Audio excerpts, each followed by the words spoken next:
Sweetheart, my sister is coming home from the hospital and she and the baby are going to be living here. Mom decided. That's what my fiancé Marcus announced inside my apartment. What I did next made him run away in sheer panic. Welcome to Betty's Stories. I share new life stories here every day, and I'd really appreciate it if you hit subscribe and liked my video.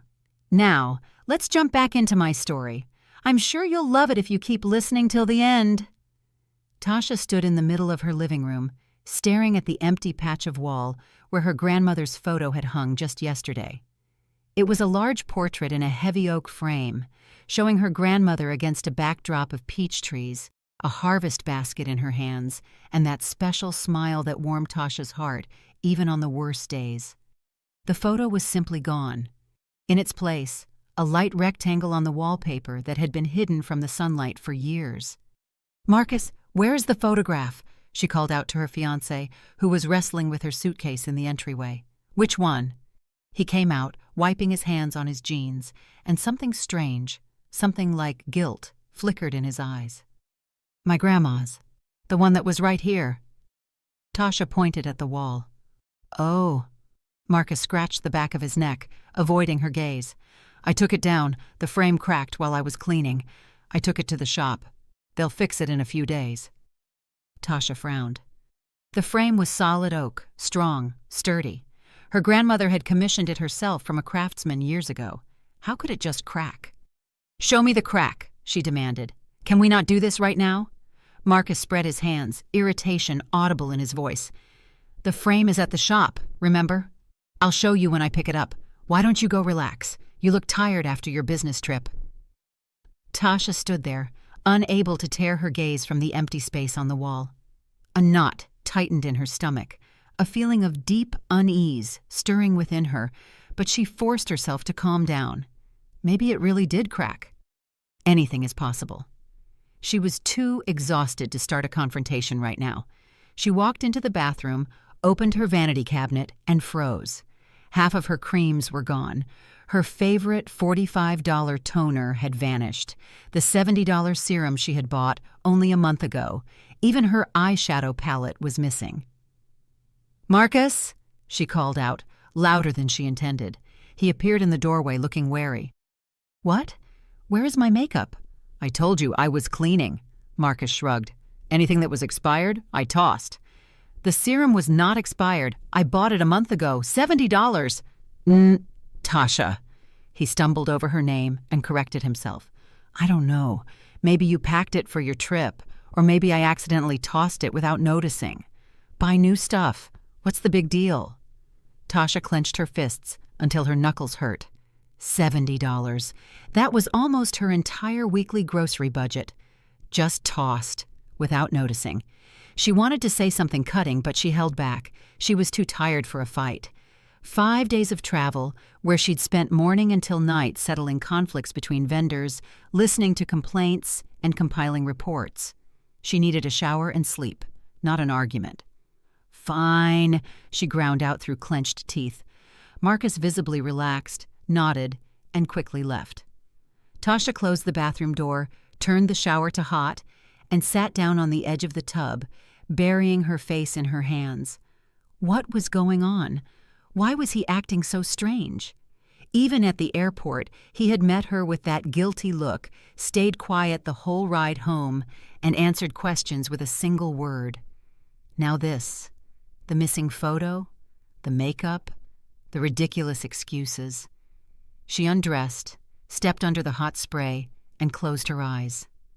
The water washed away the fatigue, but not the anxiety. Something was wrong, definitely wrong. But to understand exactly what had happened over those 5 days, she needed to go back 3 years, to the moment it all began. Tasha stood in the middle of the empty, high-ceilinged living room with its enormous windows and couldn't contain her smile. The realtor, a man in his 50s with a folder of documents, was talking about square footage and utilities, about the building being a historic renovated loft. Tasha wasn't listening. She was looking at those windows overlooking the courtyard with its towering shade trees, at the hardwood floor beneath her feet, at the molding on the ceiling, and she knew this was it. This was her place.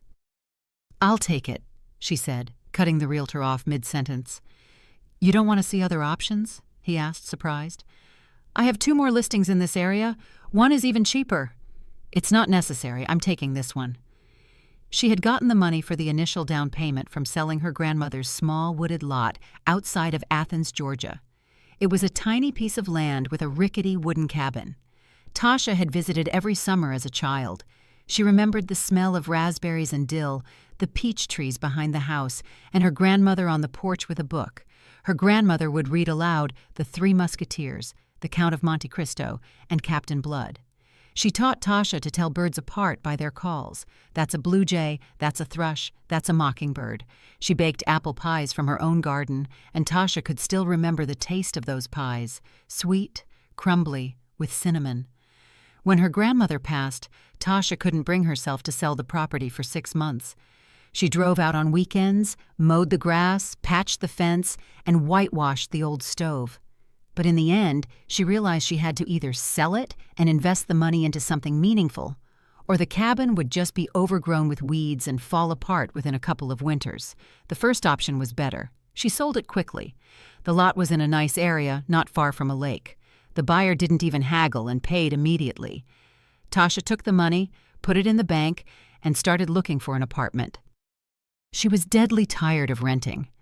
In the 10 years since college, she had moved 7 times. Either the landlords would sell the place and kick her out with 2 weeks' notice, or they would raise the rent to an indecent amount, or they would suddenly show up in the middle of the night to check if she had damaged the furniture or broken any dishes. She was fed up. She wanted her own place. She wanted to know, "This is mine, and no one can throw me out." She took out a loan for the rest. For 2 years, she paid it off, denying herself absolutely everything. She ate the cheapest $9 lunch specials in the work cafeteria. She wore old jackets and jeans that were 5 years old. For colleagues' birthdays, she gave token gifts, mugs with funny sayings, boxes of cookies. Her friends thought she was crazy. "Why all the sacrifices," they'd say, "when you can rent and live comfortably, not worry about repairs or utilities?" But Tasha knew better. Her own home was freedom. It was being 30 years old and finally being able to hang the painting you love on the wall without asking permission from a landlord. It was being able to get a cat if you wanted one. It was not having to frantically scramble for the rent every month and fear being evicted.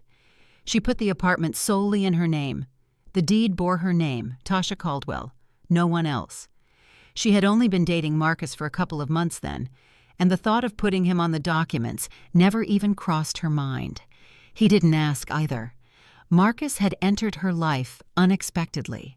Her colleague, Shayla, had brought him to the company Christmas party. She introduced him. "This is Marcus, my cousin. He just moved to the city for work and doesn't know anyone yet." Marcus worked for a logistics company dealing with transport, routes, and documentation. He was tall, light-haired, with gray eyes and pleasant features. Not a movie star, but handsome. He smiled easily, spoke calmly, and could hold a conversation about anything. They started talking at the buffet table. Marcus talked about his job, how he moved from a small town 200 miles away, and was renting a cheap efficiency apartment while looking for something better. Tasha talked about her job as a senior buyer for a major grocery chain, about vendors who constantly missed deadlines, about the corporate office demanding the impossible, and about her trips to regional stores. Marcus listened attentively, asked questions, and laughed at her stories. At the end of the evening, he asked for her phone number. Tasha gave it to him. Why not? He was a nice man, reasonable, employed, and single. After several bad relationships with men who either disappeared without explanation, turned out to be married, or just played games, Tasha wanted something simple and predictable. Marcus called 2 days later, invited her to the movies, then out for dinner at a cafe, and then they started dating regularly. They walked along the Atlanta Beltline, went to the movies, the theater once, and visited museums. Marcus was attentive. He remembered that she didn't like coffee without cream, that she was allergic to citrus, and that she couldn't stand loud music on public transit. He brought her hot tea with ginger when she had a cold. He was never more than 5 minutes late for a date, never went silent for days, and didn't act mysterious. Tasha liked it, After previous relationships where she constantly tried to guess her partner's mood, figure out why he hadn't called in 3 days, and determine what she had done wrong, Marcus seemed like a breath of fresh air, calm, predictable, reliable. 6 months after she bought the apartment, Marcus proposed. They were sitting at a cafe near the Beltline, drinking coffee and looking out at the city skyline. Marcus suddenly pulled out a small box and opened it. Inside was a simple silver ring with a small stone. "Tasha, let's get married," he said, without any extra fuss. Tasha looked at the ring, then at him. Marcus looked serious, waiting for an answer. "Yes," she agreed. She was 32 years old. She wanted a family, children, and stability. Marcus seemed like the right choice. Hardworking, didn't drink, no bad habits, no ex-wives or children to support. What more could she ask for? They decided to have a small wedding in the summer, in 4 months, with about 50 guests, family, friends, and colleagues. Tasha picked out a simple cream-colored dress without lace or frills. Marcus booked a venue overlooking the city. Everything was going according to plan. And that's when Vivian Hayes, Marcus's mother, entered their lives. Vivian arrived from her hometown 1 week after the engagement. Tasha had only met her once before, when she and Marcus had visited for a long weekend. That meeting was short and formal. Vivian cooked them dinner, showed Tasha around the apartment, asked a few standard questions about work, and kept a polite distance. Tasha figured everything was fine. But now that the wedding was announced, Vivian came for a serious, long stay. She was a woman in her late 50s with a short haircut, thin, pursed lips, and a stern gaze. She spoke curtly, clearly used to giving orders. Marcus explained, "Mom raised 2 kids alone after Dad died. She worked as a bookkeeper at a plant and held the family together without any help. Her personality is tough, sure, but she's a hero." Tasha understood. Of course, it was hard for a woman to let go of her only son. Of course, she would size up the future daughter-in-law, evaluate her, and test her. Tasha just needed to be patient and friendly, and everything would work out in time. But it didn't work out. At their first meeting after the engagement, Vivian gave Tasha a long look from head to toe and said, "Well, we'll see what kind of wife you turn out to be. Marcus is a complicated boy. He's got a temper. Not every woman can handle him." Tasha said nothing, forcing a smile. She's worried about her son, Tasha thought. That's normal. But then things got worse. Vivian started calling every day, morning, noon, and night, sometimes several times a day. She asked what Tasha made for dinner, if she had cleaned the apartment, why Marcus looked tired in a photo on social media, if he was sick, and if he was dressing warmly enough. If they didn't answer, Tasha couldn't physically take calls at work, where meetings ran back to back. Vivian would call 10 times in a row, then bombard them with hysterical texts. "What happened? Why aren't you answering? I'm worried, Marcus. Are you alive?" "Tasha, if something happens to my son, I will find you." Marcus explained it away. "Mom is anxious. She's alone. She dedicated her whole life to her children. It's hard for her to let go. We just need to be more patient." Tasha tried.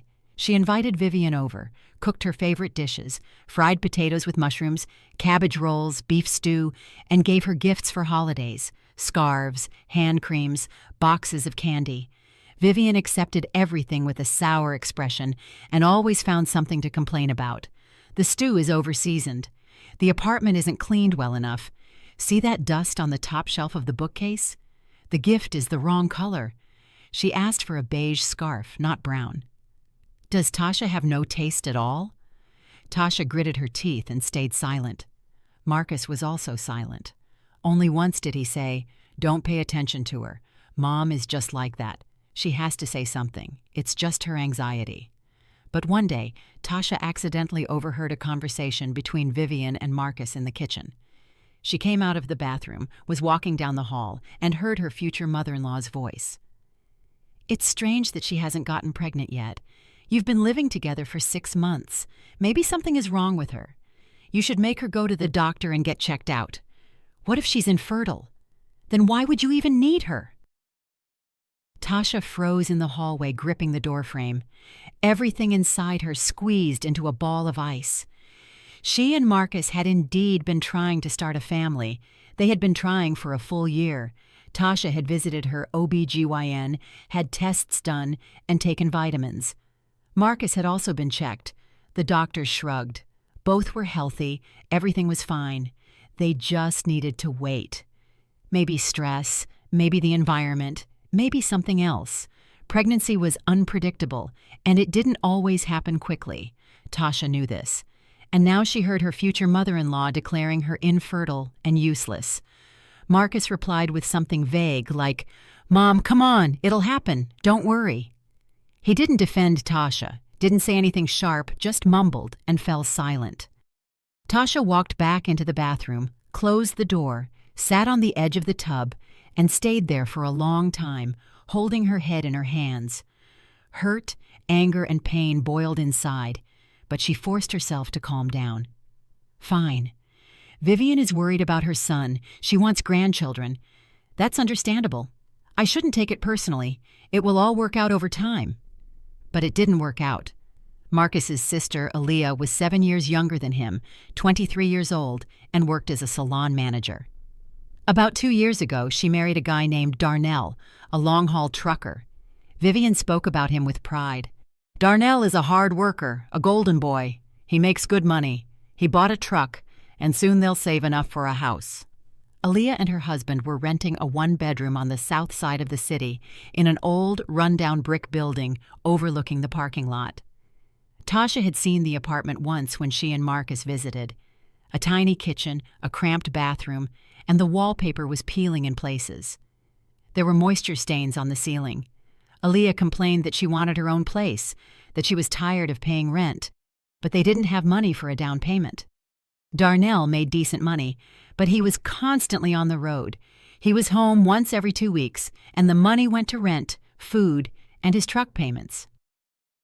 Tasha was sympathetic. She had rented herself once and knew what it was like to hand over half your paycheck for someone else's property and realize you owned nothing. And then Aaliyah got pregnant. Vivian couldn't talk about anything else. Every conversation, whether on the phone or in person, revolved around pregnant Aaliyah. How Aaliyah needed support, how important it was to have loved ones nearby, how she, Vivian, was ready to help day and night, how Aaliyah was suffering from morning sickness, how hard it was for her to be on her feet all day at work, how Darnell was always on the road and she was alone. Marcus would agree, nod, and say something reassuring. Tasha remained silent. A dull resentment was building inside. Why did everything come so easily to Aaliyah? She got pregnant on the first try, judging by the timing, and Tasha had been struggling for a year with nothing to show for it. And those constant comments from Vivian about how great Aaliyah was, how she would give birth soon. What a blessing it was. Tasha was ashamed of these thoughts. She shouldn't feel that way. Aaliyah wasn't to blame. But she couldn't shake the resentment. And now, her return from the business trip, the missing photo, the vanished makeup, Marcus's strange behavior. Something was happening, something she wasn't being told. Tasha got out of the shower, dried off, put on her house robe, and walked into the kitchen. Marcus was sitting at the table with a mug of coffee, focused on his phone. Hearing her footsteps, he quickly slipped the phone into his pocket. "Why aren't you sleeping?" she asked. "Don't feel like it." He shrugged, not looking at her. "Work problems, I'm thinking." Tasha poured herself filtered water and sat down across from him. "What kind of problems?" "Oh, just a shipment issue. A client is unhappy, threatening to break the contract." Marcus fidgeted, rubbing the bridge of his nose. "I'll sort it out tomorrow." "I see." Silence hung between them. Marcus drank his coffee, looking out the window. Tasha drank her water, studying him. Something was definitely off. He was nervous. She could tell by the way he was tapping his fingers on the table, shifting in his chair, and avoiding her gaze. "Listen," she began carefully. "Why did you meet me at the airport looking like you were going to a funeral?" "Looking like what?" Marcus finally looked at her. "Guilty. You were silent the whole ride, answered my questions with one word. I thought maybe you had fought with someone, or that the problems at work were serious. No, everything's fine. He shook his head. Just tired, that's all. Work has been crazy. I haven't been sleeping well. Tasha didn't believe him, but she didn't press the issue. If Marcus didn't want to talk, he wouldn't. Forcing it was useless. Okay, she said, standing up. I'm going to sleep. I'm dog-tired. Yeah, I'll sit here a bit longer. Tasha went to the bedroom, got into bed, and closed her eyes, but sleep wouldn't come. Thoughts spun in her head like a squirrel on a wheel. The missing photo, the makeup, Marcus's strange behavior, his guilty look, his silence. Something had happened during those 5 days she was away. Something he wasn't telling her. Tasha turned onto her side and pulled the duvet up to her chin. She would find out what was going on tomorrow. For now, she just needed to sleep. But the anxiety wouldn't leave her alone. Deep down, on an instinctive level, she felt that something had changed. Something that would flip her entire life upside down. In the morning, Tasha woke up to the sound of Marcus quietly talking on the phone while walking around the apartment. She lay with her eyes closed, listening. He was in the kitchen, judging by the sounds. Yeah, I understand, he was saying in a hushed voice. We'll be there tomorrow. No, she doesn't know. Mom, look, everything will be fine. Don't worry. I'll talk to her. Tasha opened her eyes. We'll be there where? What hasn't he told her? What does he have to talk to her about? She got up, put on her robe, and went into the kitchen. Marcus was sitting at the table with a mug of coffee. His phone was lying next to him, screen down. Good morning, Tasha said. He flinched and turned around. Hey, why are you up so early? You woke me up. Who were you talking to? My mother. Marcus sipped his coffee, not looking at her. She asked us to come over tomorrow to help her with some boxes on the balcony. She said they're heavy, and she can't lift them alone. Tasha poured herself coffee from the French press and sat down opposite him. I was planning to rest at home tomorrow. Maybe you can go alone? Well, Marcus fidgeted. Mom asked for both of us. Said she hasn't seen you in a while. She misses you. Tasha nearly snorted. Vivian Hayes missed her? That was new. Usually her mother-in-law-to-be projected icy politeness and expressed displeasure at every opportunity. Fine, she agreed, sipping her coffee. We'll go. Marcus nodded, but the relief Tasha expected didn't appear on his face. On the contrary, he tensed up even more. His shoulders lifted, and his gaze became shifty. Great, he mumbled. So, tomorrow it is. Tasha tried to busy herself for the rest of the day. She unpacked her suitcase, did the laundry, and made a grocery list. Marcus sat in front of the TV, but she could see he wasn't watching. He was deep in thought. Several times he pulled out his phone, read messages, and frowned. In the evening, Vivian called. Marcus answered, spoke to her for a minute, and then handed the phone to Tasha. Tasha, honey, her mother-in-law began, and Tasha almost dropped the phone. Vivian never used terms of endearment with her. Never. How was your business trip? Fine, thank you. Tired, I bet. Well, you'll rest up. Vivian's voice was surprisingly warm, almost sweet.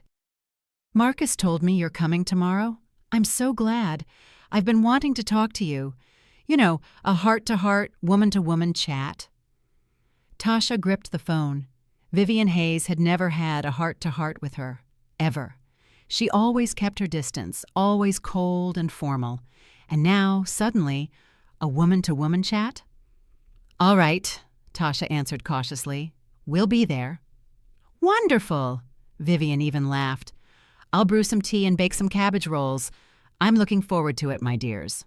The conversation ended. Tasha put the phone down and looked at Marcus.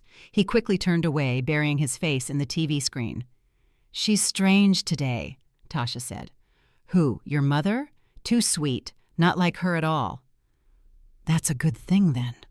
Marcus shrugged, not turning around. You wanted her to be nicer to you.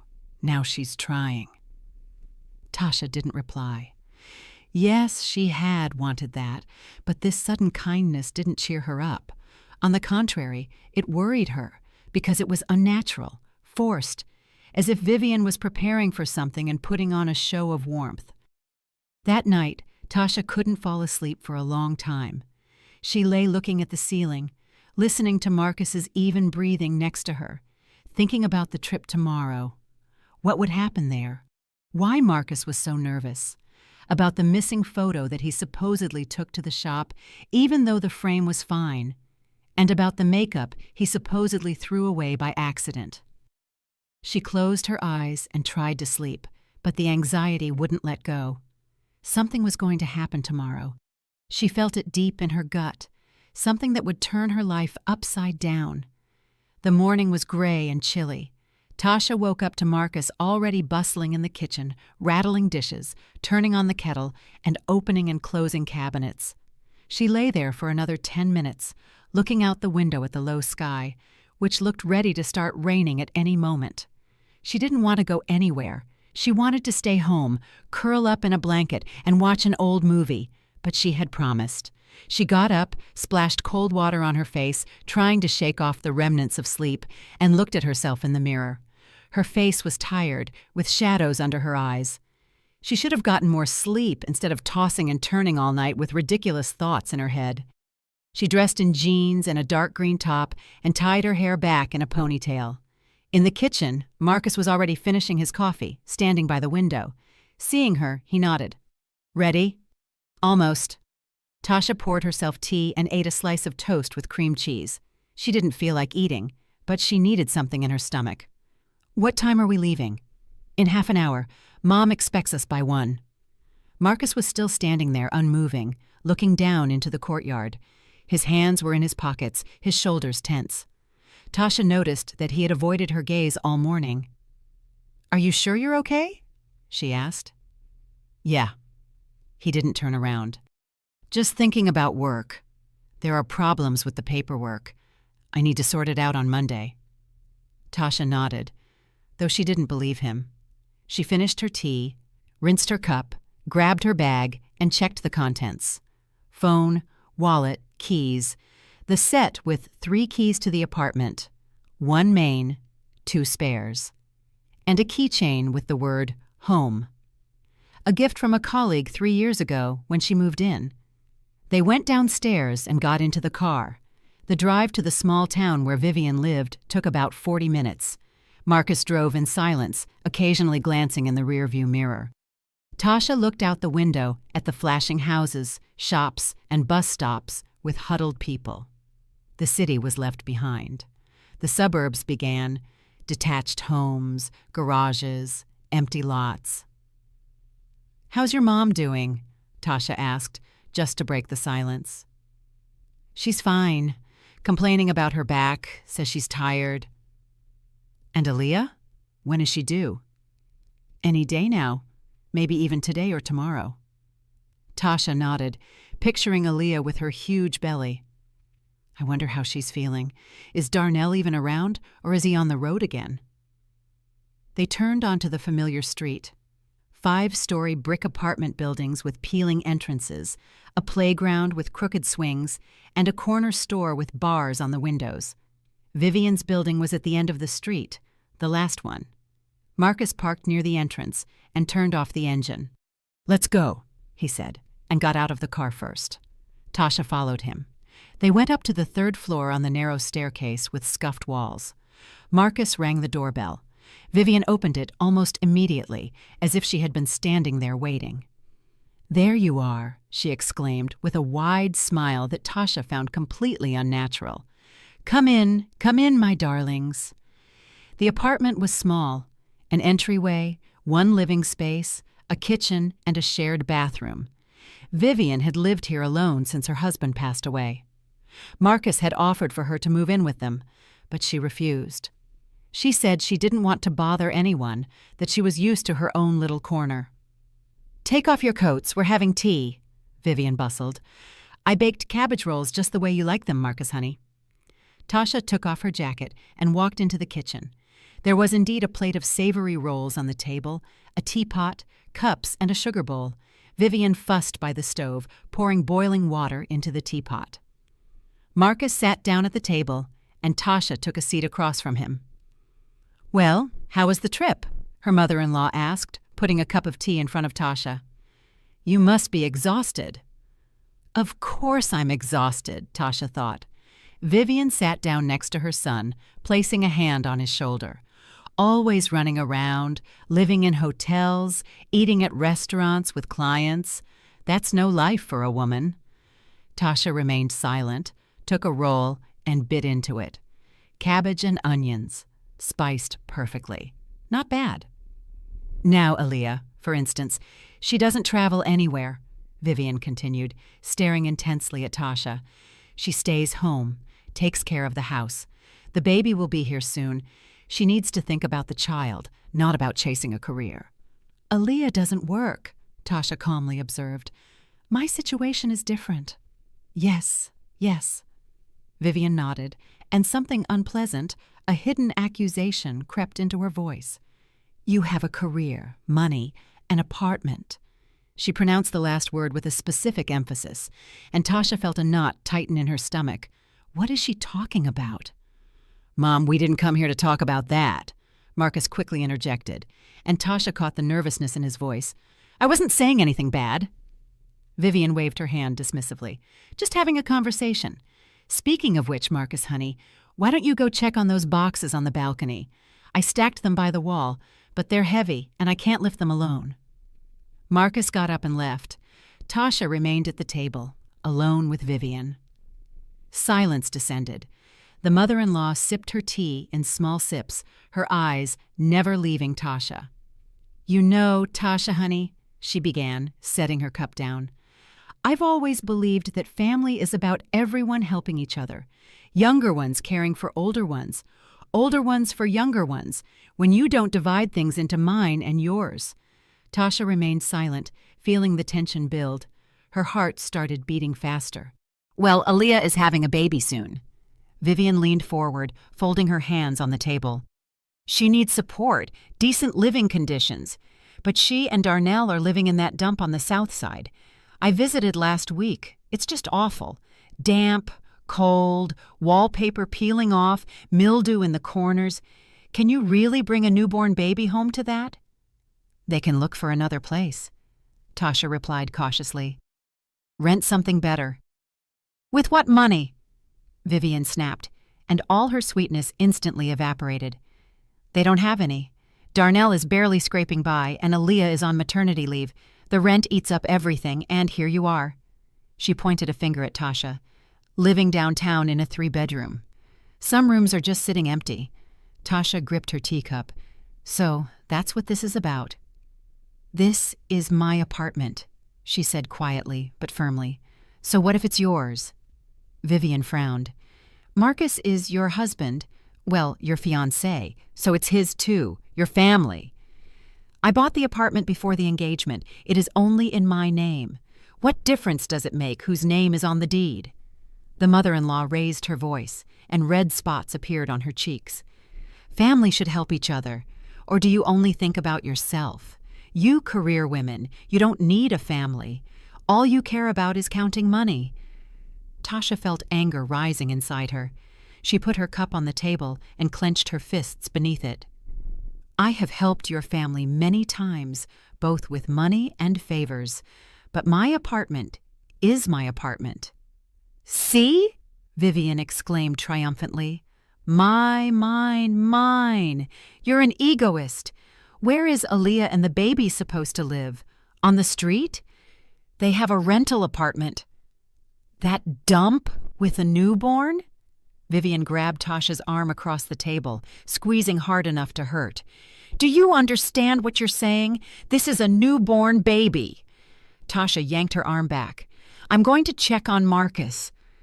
She stood up and left the kitchen, trying not to slam the door. She walked through the living room, then out to the balcony. Marcus was standing there, looking down at the street. There were no boxes nearby at all. The balcony was empty, except for a couple of old chairs in the corner. Where are the boxes? Tasha asked, her voice sounding harder than she intended. Marcus turned around. His face was guilty, like a child caught in the act. What boxes? The ones we supposedly came to help with. The heavy ones your mother can't lift alone. Marcus looked away, staring into the distance. Mom must have already unpacked them. Marcus! Tasha stepped closer, looking him in the eye.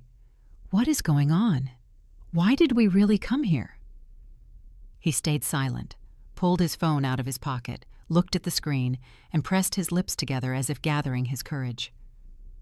We need to go, he said finally. Where? To the hospital. Aaliyah is being discharged today. Tasha froze. A whirlwind of thoughts rushed through her head, but she couldn't grasp a single one. To the hospital for Aaliyah? Why should she, Tasha, go there? Why wasn't she warned? And? She asked slowly. Your sister gave birth. Congratulations. But what does that have to do with me? Marcus turned away, fixated on the street. Mom wants all of us to welcome Aaliyah and her family home. Fine. We'll welcome them, take her home to her husband. Then what? Marcus was silent for too long. And Tasha realized there was more. There was something else he wasn't saying. Marcus. She grabbed his arm, turning him toward her. Tell me right now, what else? He looked into her eyes, and she saw a mixture of guilt, fear, and a kind of resignation. Mom decided that she, Darnell, and the baby need a decent place to live temporarily until they can get back on their feet. And she thought, that is, we thought, Marcus stammered, licking his lips. We have a big apartment, 3 bedrooms. We can stay in one, they can take another, and the third can be the nursery. Tasha pulled her arm away and took a step back. Something inside her snapped. Are you kidding me? Her voice broke into a yell. You decided, without consulting me, that your sister, her husband, and their baby are going to live in my apartment. It's not forever. Marcus held out his hands in a placating gesture. 6 months, tops a year, until they save up for their own place. 6 months. Tasha laughed, a hysterical sound. A year? Are you out of your mind? Tasha, she's my sister. Marcus raised his voice. She has a newborn baby. Are you completely heartless? Heartless? Yes. He took a step toward her. Do you even understand what family is? Family helps each other, and all you think about is yourself, my apartment, my money, my life. Because it is truly my apartment, Tasha screamed. I bought it with my money before we were even engaged. You have absolutely no claim to it, and it is certainly not your business to decide who lives in my apartment. Marcus paled, his lips pressed into a thin line. So that's it. My family means nothing to you. Your family decided for me without asking my opinion. You orchestrated all of this behind my back while I was away. That's why you were acting so strange. That's why your mother suddenly became sweet. Were you all in on this together? We didn't conspire. Marcus ran a hand through his hair and exhaled. We just decided this was the best option. Aaliyah needs help. She has a newborn, and you have a big apartment with plenty of space. I did not give my consent. Well, give it now. He grabbed her shoulders. Tasha, think about it. She's my own sister. They'll suffocate in that tiny 1-bedroom with a baby, and here they'll have decent conditions. Downtown, a large apartment. And my mother will come by to help with the baby. Vivian's voice rang out. Tasha whirled around. Her mother-in-law stood in the balcony doorway, arms crossed over her chest, a look of triumph on her face. I'll come by every week to help Aaliyah. Cook, clean, watch the little one. I won't bother you. You won't even see me. But my daughter and grandson will live comfortably. In my apartment, Tasha whispered. In the family apartment. Vivian stepped closer. Marcus is your man, so the apartment is shared property. That means his family has a right to live there. We're not married. Married, not married. What's the difference? Vivian waved her hand dismissively. Fiancé, husband, it's the same thing. You're going to get married, aren't you? Or have you changed your mind? Tasha looked at Marcus. He stood with his head down, not looking at her, his shoulders slumped. He wasn't defending her. He wasn't telling his mother to stop. He was just silent. I see, Tasha said. I see it all now. She turned and headed for the exit. Marcus grabbed her arm. "Tasha, wait. Where are you going? We haven't finished talking yet." "Yes, we have." Tasha yanked her arm away. "I'm driving home alone. You find your own ride." She walked through the living room, grabbed her jacket in the entryway, rushed out of the apartment, flew down the stairs, and burst onto the street. Luckily, she had the keys. Marcus had left them in the ignition. She started the engine. Marcus ran out of the building, waving his arms. "Tasha, stop!"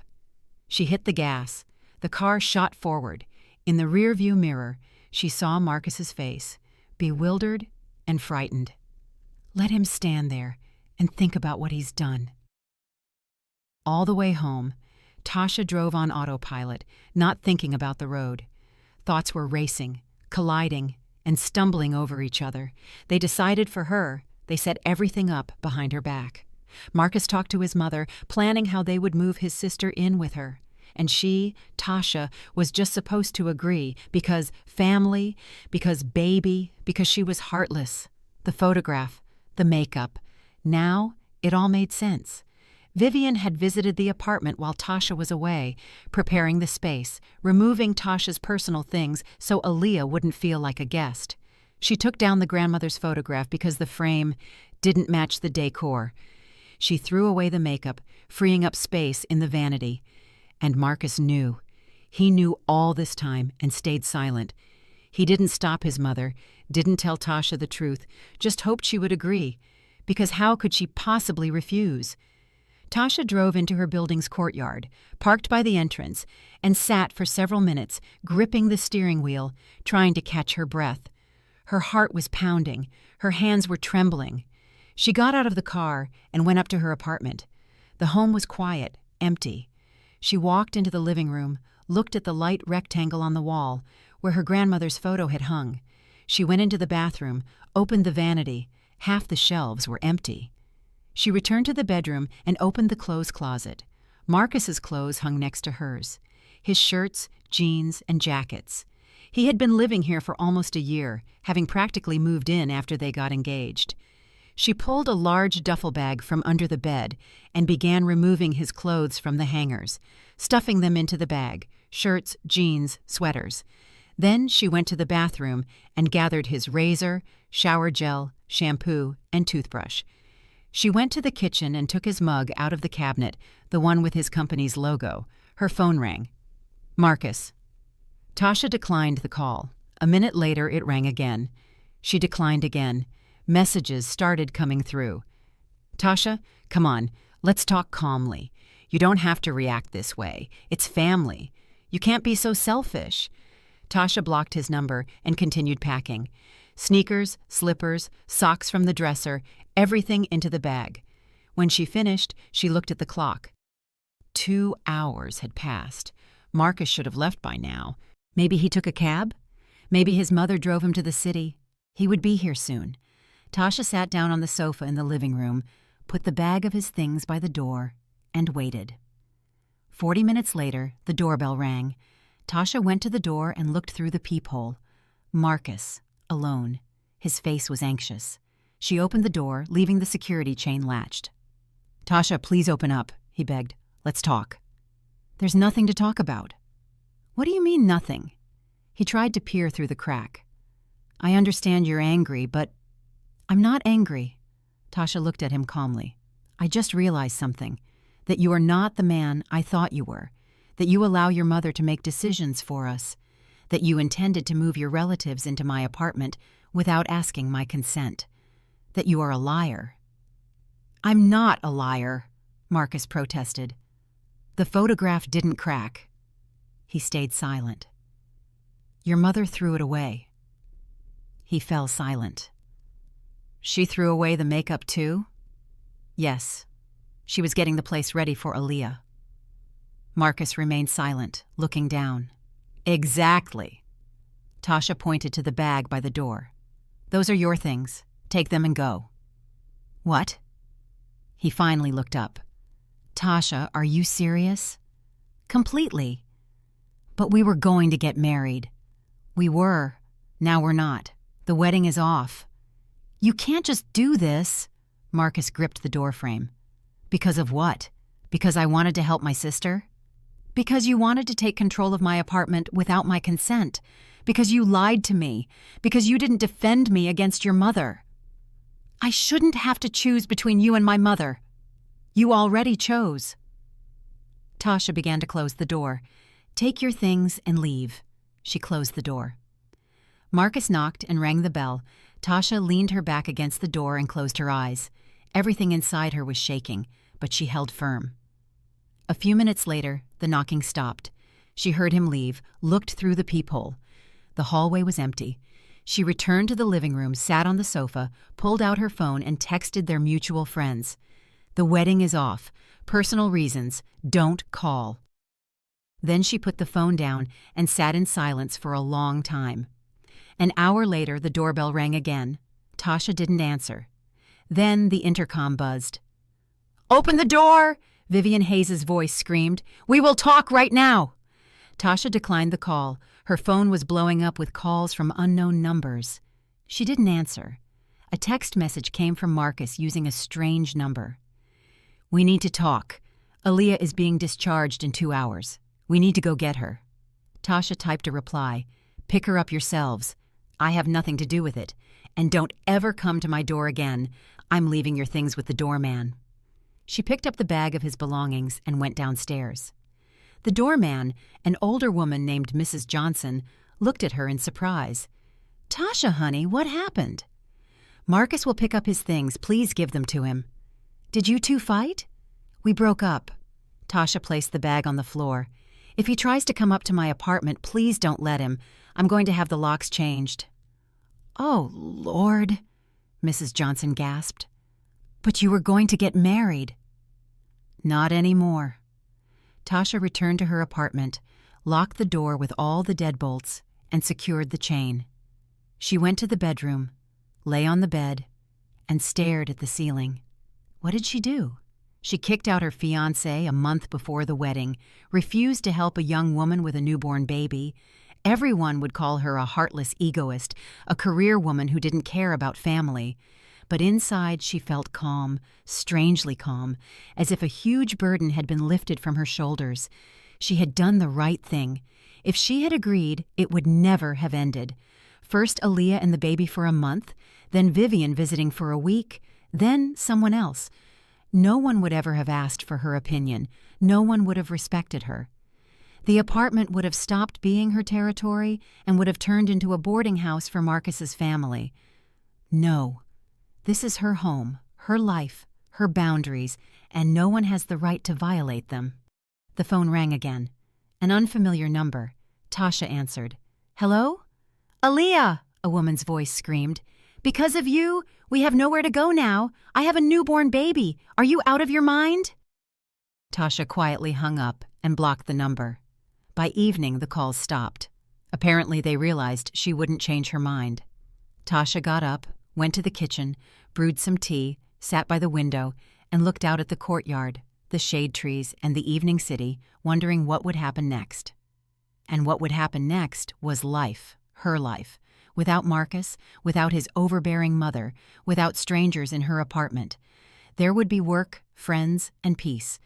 Maybe someday she would meet another man, one who would respect her boundaries, who wouldn't make decisions for her, who would protect her instead of betraying her.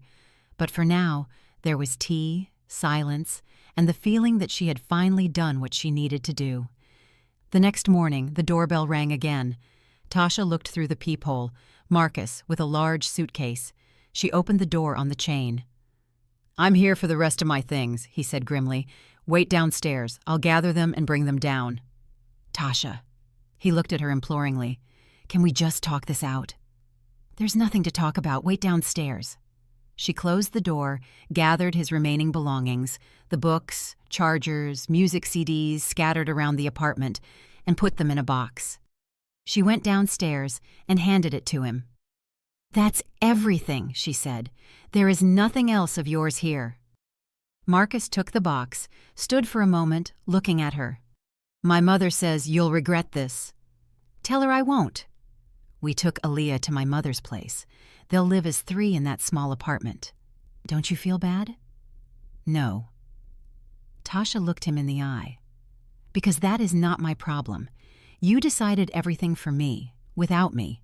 Now you clean up your own mess." She turned and started walking toward the entrance. Marcus called after her. "I thought you were different." Tasha turned around. "I am different. I'm not the woman who lets herself be manipulated, not the woman who gives her home to strangers, not the woman who tolerates being disrespected. Goodbye, Marcus." She walked into the building and went up to her apartment. She closed the door, leaned her back against it, and exhaled. It was over. A new life had begun. But the story didn't end there, because 3 days later, when Tasha came home from work, she saw people at her door. But that's an entirely different story that would force her to pick up a cast-iron skillet and show what she was truly capable of. 3 days had passed since the breakup. Tasha returned to her normal routine, went to work, met up with friends, and cleaned her apartment. Only now, there was an absolute silence in the apartment. No one called every hour.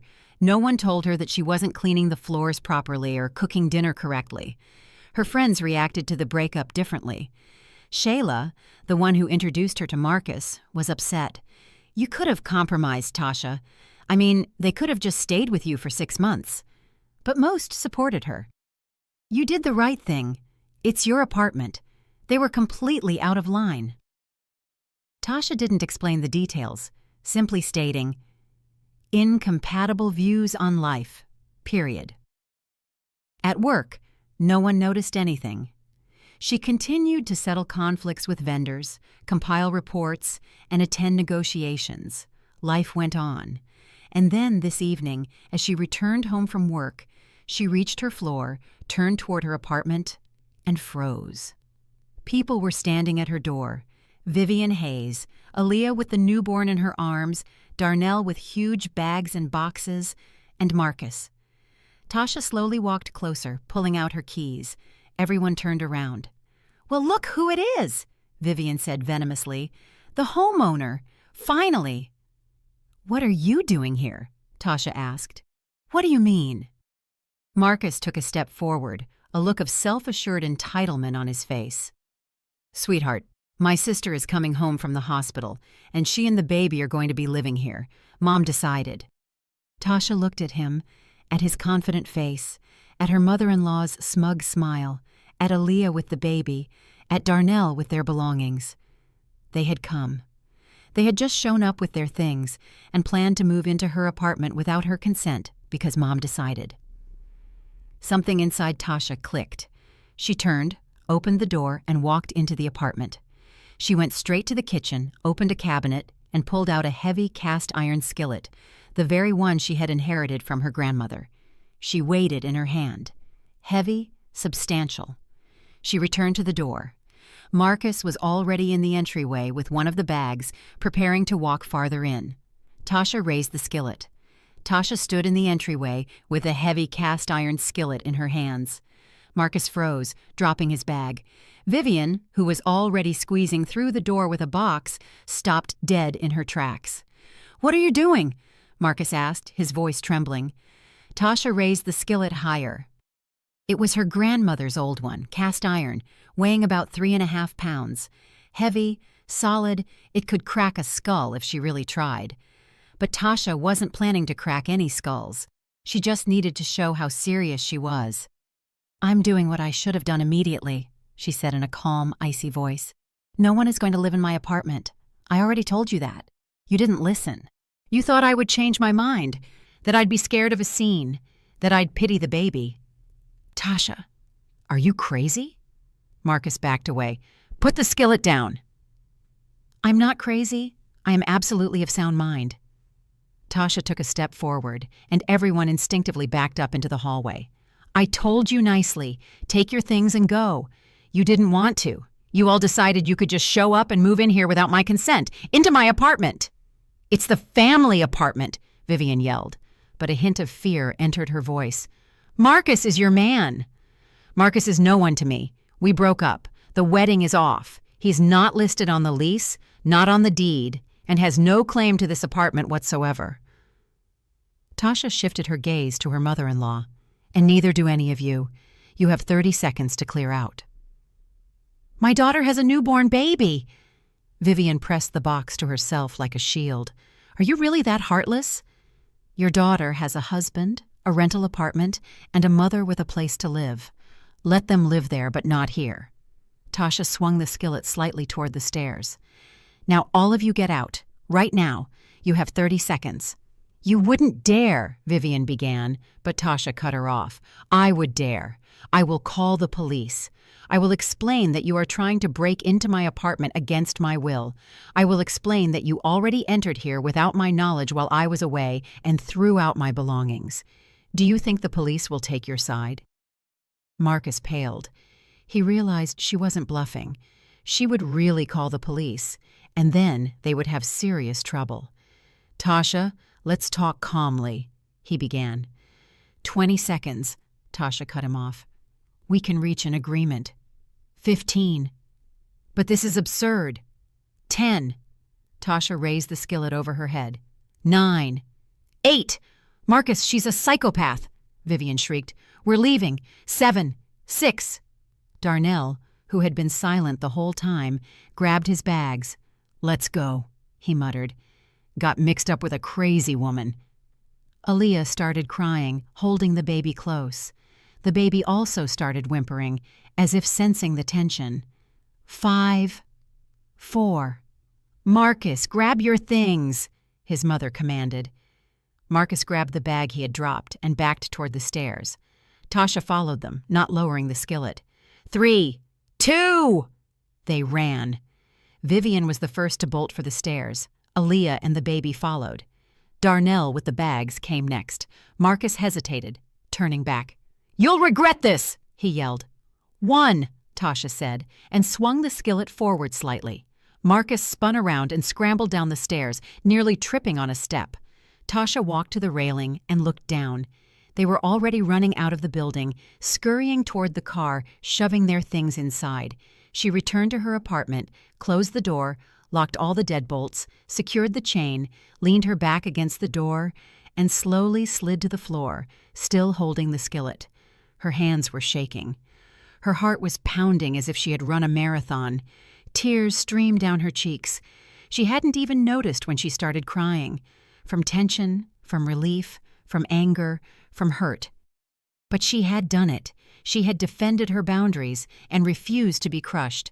She had shown them that they couldn't treat her that way. Tasha sat on the floor for 10 minutes until her breathing returned to normal. Then she stood up, took the skillet to the kitchen, washed her hands, went to the living room, and sat on the sofa. Her phone was ringing off the hook, with calls from unknown numbers, one after the other. She didn't answer. Then a text came from Shayla. Tasha, what is going on? Marcus called. He said you swung a skillet at them. Are you okay? Tasha typed a reply. I am perfectly fine. I was simply defending my home from people who tried to break into it without my permission. A minute later, Shayla texted again. But there was a baby. The baby was not in danger. I swung the skillet at its father, its uncle, and its grandmother, who decided they could take over my home. We are not discussing this again. Shayla didn't reply. Tasha leaned back on the sofa and closed her eyes. Let everyone think she was a psychopath now. Let them gossip, judge, and call her crazy. She didn't care. She had done the right thing. For the next 2 days, there were no calls. Apparently, they realized she wasn't joking, or they were afraid she would actually call the police. On Monday, Tasha went to work. During her lunch break, she stopped by the HR department and spoke with the company lawyer, an older woman named Ms. Evelyn Reed, who always gave sound advice. Tasha briefly explained the situation, leaving out the skillet detail. Just that her ex-fiancé tried to move his relatives into her apartment without her consent. She refused. Now she was afraid they would try again. Ms. Reed listened, shaking her head. The apartment is in your name? Yes. Bought before the engagement. Were you married? No, just engaged. Is he a legal resident of the apartment? No. Then it's simple. Ms. Reed pulled out a notepad and wrote down the address of a law firm. Go see these people. They'll draw up a formal notice of restricted access to the apartment. If these individuals attempt to enter again, you immediately call the police and present the document. It's illegal trespass, a felony. Thank you. Tasha took the paper with the address. And change the locks immediately, Ms. Reed added. He had keys, didn't he? He did. I took them back when I kicked him out, but just in case. Change the locks, and if your door is old, put in a sturdier one. A camera on the landing wouldn't hurt either. Tasha nodded. That same day after work, she found a locksmith who came in the evening and changed all the locks. Now she had new keys that no one else had. The door was already metal and sturdy. She decided to wait on the camera to see if there would be any further attempts. The next day, she went to the law firm. A young attorney listened to her and drafted the document. A formal notification stating that Marcus Hayes, Vivian Hayes, Aaliyah Hayes, and Darnell Hayes were not permitted access to the apartment at that address. Any attempts to enter would be treated as illegal trespass. The document was notarized and copies were made.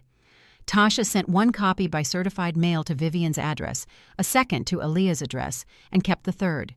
If they try to enter again, call the police right away, the attorney advised. Show them this document. It will serve as proof that you warned them. Understood. Tasha returned home feeling more confident. Now she had a legal basis. Now she wasn't just a woman with a skillet. She was an owner, defending her home through legal methods. A week passed. No one else appeared at her door. There were no calls either. Tasha began to calm down, thinking it was finally over. But on Saturday morning, as she was washing the dishes after breakfast, the intercom buzzed. She went to the video intercom screen. Vivian Hayes, alone, with a large bag in her hands. Tasha pressed the talk button. "What do you want, Tasha, honey?" Her mother-in-law's voice sounded sweet and conciliatory. "Let's talk. I came alone, without Marcus. Just to talk, like normal people."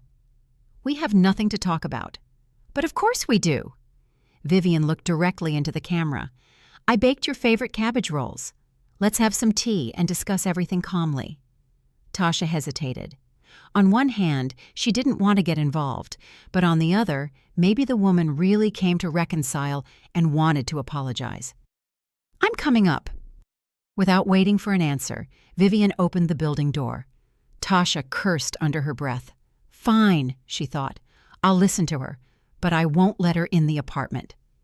A minute later, the doorbell rang. Tasha opened the door, leaving the security chain latched. "Hello?" Vivian smiled, holding out the bag. "Here, the rolls are hot, fresh from the oven." "Keep them for yourself." Tasha didn't take the bag. "Say what you came to say." "Oh, come on, right here at the door." Vivian tried to peer through the crack. "Let's come inside, have some tea."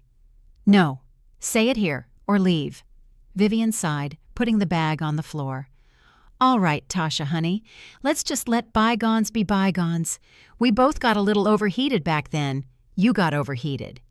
But we're family. We need to forgive each other's mistakes. We are not family. Marcus and I broke up. But that was just out of anger." Vivian waved her hands.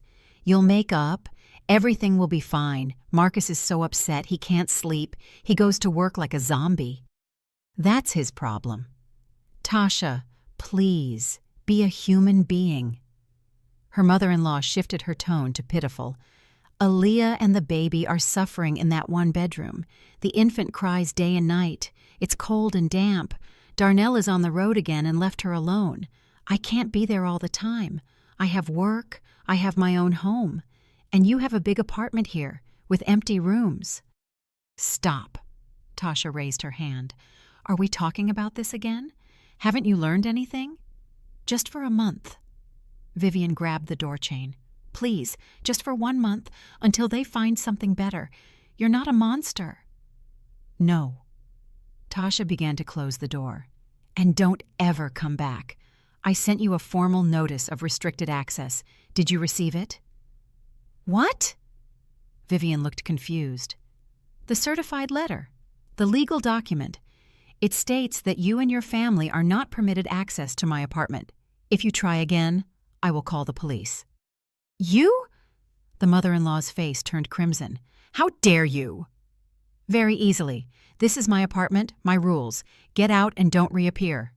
Tasha slammed the door shut. Vivian stood outside the door for 2 more minutes, shouting and banging. Then she quieted down, and Tasha heard her leave, stomping loudly down the stairs. The bag of savory rolls was still by the door. Tasha waited 5 minutes, then peeked out. The bag was still there. She picked it up, opened it. Indeed, the rolls were still warm and smelled of cabbage and onion. She took it to the kitchen and dumped it in the trash can. Who knows? Maybe something was mixed in there. Tasha wasn't a paranoid person, but after everything that had happened, she was not going to trust these people. Another week later, a text message came from Marcus using an unknown number. It was long and emotional. "Tasha, I know you're angry. I know we acted wrongly. But can't you find it in yourself to forgive? We spent so much time together. We planned a wedding, a future. Are you really ready to throw it all away because of one fight? Aaliyah is truly suffering in that apartment. The baby is sick, running a fever. Darnell is on the road again. My mother can't manage alone. She's 60 years old. Her health isn't what it used to be. I'm not asking for myself. I'm asking for the baby. For a tiny human who is innocent. Please, let's meet, talk. Maybe we can find a compromise." Tasha read the message, reread it, and typed a reply. "Marcus, the answer is no. Final and irrevocable. You tried to seize my apartment through deception. You did not respect my boundaries. You believed you had the right to control my property. There can be no compromise. Do not text me again. Any attempts to contact me will be ignored. If you or your family show up at my door, I will call the police." She sent it. Blocked the number. That was it. The end. A month passed. No one else showed up, called, or texted. Apparently, they finally understood that she would not change her decision. Tasha lived her life, worked, met friends, went to the gym, and watched shows in the evenings. Her apartment was her fortress, her sanctuary. The silence in it was not oppressive, but peaceful. One evening, as she was sitting in the kitchen with a cup of tea, the phone rang, an unfamiliar number. Tasha was about to decline the call, but something made her answer. "Hello? Tasha Caldwell?" An unfamiliar woman's voice. "Yes?" "My name is Yvette. I'm a friend of Aaliyah's. She gave me your number. I wanted to—" The woman paused. "I wanted to thank you." "Thank me for what?" Tasha asked, surprised. "For not letting them move in with you." Tasha straightened up, becoming cautious. "Explain." "You see," Yvette sighed, "Aaliyah is an old friend of mine. I've known her and Vivian for years, and I know how they, well, how should I put it? They use people. They worm their way into someone else's life, take over the space, and then squeeze everything they can out of the person. You're not the first person they've done this to. Not the first. Aaliyah had a boyfriend before Darnell, a nice guy with his own apartment. Vivian convinced him to let Aaliyah stay for a month. 6 months later, they had forced him out of his own apartment. He left on his own. He couldn't take it anymore. Then they sold the apartment. It was supposedly put in Aaliyah's name. They pulled the whole thing off with deception. Tasha went cold. So they wanted, yes, they wanted to do the exact same thing to you.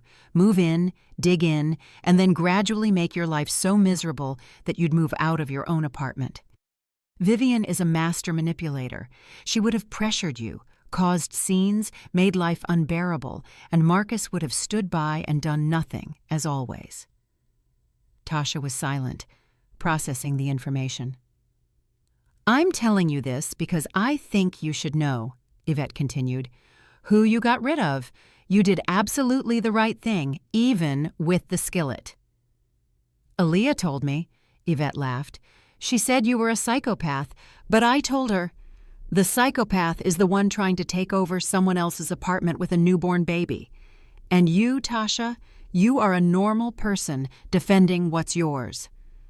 "Thank you," Tasha said quietly, "for calling." "You're welcome. I don't talk to Aaliyah anymore after what happened with her ex-boyfriend, but I wanted to warn you in case they try again. Stand your ground. You're doing everything right." The conversation ended. Tasha put the phone on the table and sat for a long time, staring out the window. So, that's it. She hadn't even imagined what she might have gotten herself into if she had agreed, if she had compromised. She got up, went to the window, and looked out at the courtyard, the trees lit by the streetlights. She remembered the day she first saw this apartment, how she stood in the middle of the empty living room and knew, this is my place.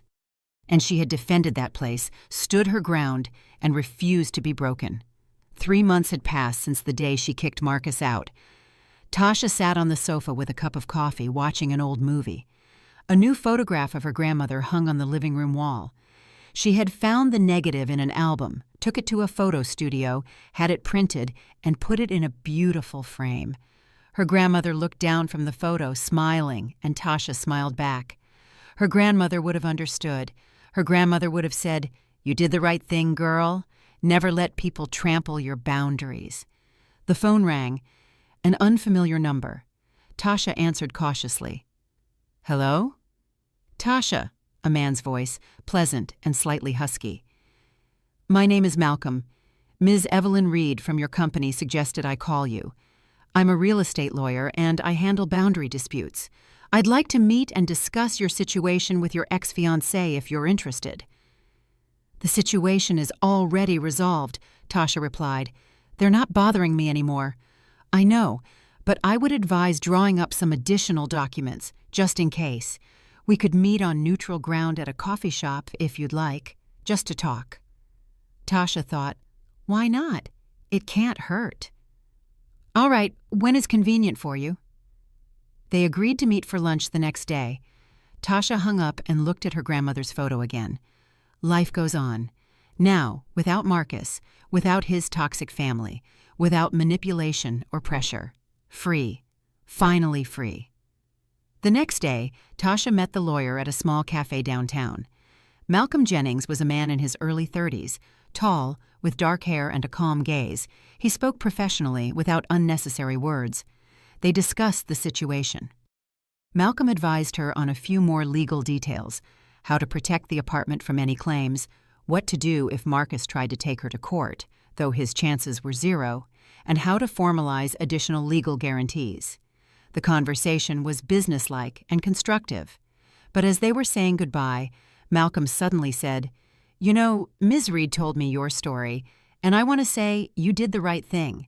In my practice, I see many cases where people compromise because they're afraid of conflict or afraid of being seen as the bad guy, and then they lose everything. You were stronger." "I don't feel strong," Tasha admitted. "Sometimes I wonder if I acted too harshly." "No," Malcolm shook his head. "Harsh is when you violate someone else's boundaries.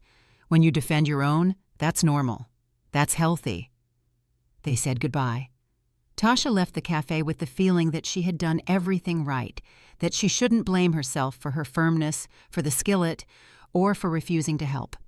She walked down the street past storefronts and people, feeling light, as if a huge weight had been lifted from her shoulders. A year passed. Tasha was sitting in the kitchen drinking her morning coffee. Snow was falling outside the window, light and fluffy, the first of the season. She looked at the dancing snowflakes and smiled. A year ago, her life had almost been flipped upside down. A year ago, she had almost made a huge mistake, almost let strangers into her home and her life. A year ago, she had picked up a cast-iron skillet and shown that they couldn't treat her that way. Since then, much had changed. She had been promoted at work and now managed the entire purchasing department. She took a vacation to Greece, which she had dreamed of for 3 years.